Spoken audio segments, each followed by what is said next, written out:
Walang kapares na Pia Wurtzbach ang kanyang paglalakbay mula sa Miss Universe.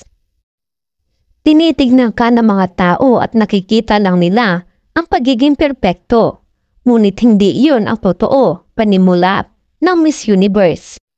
Nananatiling may kaugnayan hanggang ngayon, 8 taon matapos niyang ibigay sa Pilipinas ang ikatlong korona ng Miss Universe noong 2015. Medyo record iyon para sa isang beauty queen, kung totoo man ito, na 3 taon lang sikat ang mga title holder sa beauty pageant. Si Pia mismo ang sinabihan sa simula ng kanyang paghahari bilang Miss Universe. Si Pia ay patuloy na isang in-demand na endorser at isang pamilyar na mukha sa mga digital magazine cover. At ngayon ay isang best-selling author ng kanyang debut book, ang Queen of the Universe. Siya rin ang pinaka-follow na Miss Universe title holder sa Instagram na may 14.6 million followers na nagpapatunay sa kanyang billing bilang isang makapangyarihang media influencer.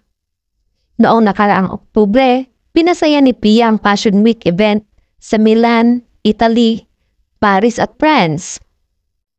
Ang kanyang mga post tungkol sa kanyang itsura sa Milan lamang ay nagkakahalaga ng 192 million sa mga tuntunin ng halaga ng epekto ng media.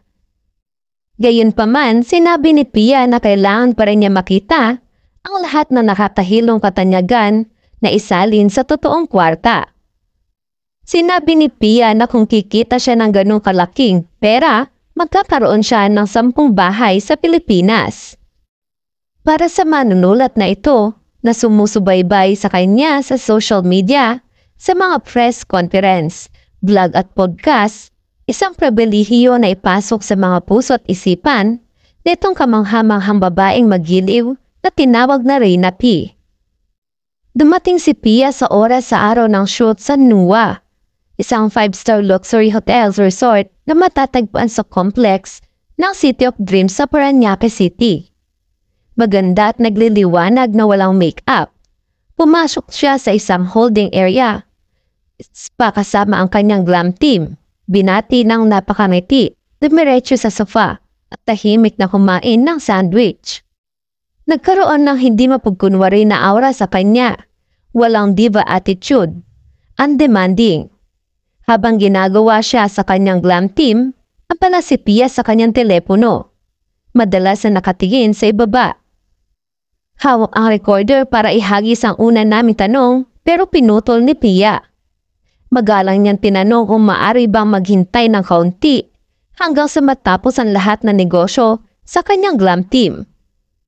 Sa kabuuan nakatuon si Pia at binigyan ng kanyang lubos na atensyon. Nakahanga-hangang pinapanatili ang pakikipag-ugnay sa buong panayam.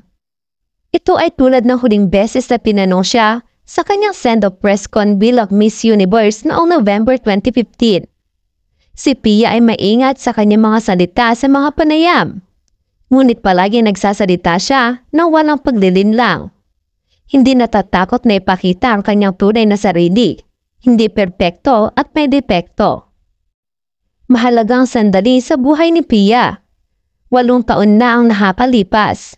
Noong December 19, 2015, nakakuha ng maagang pamasko ang bansa sa balitang si Pia ay kinoronahan ng Miss Universe sa Las Vegas, Nevada, USA.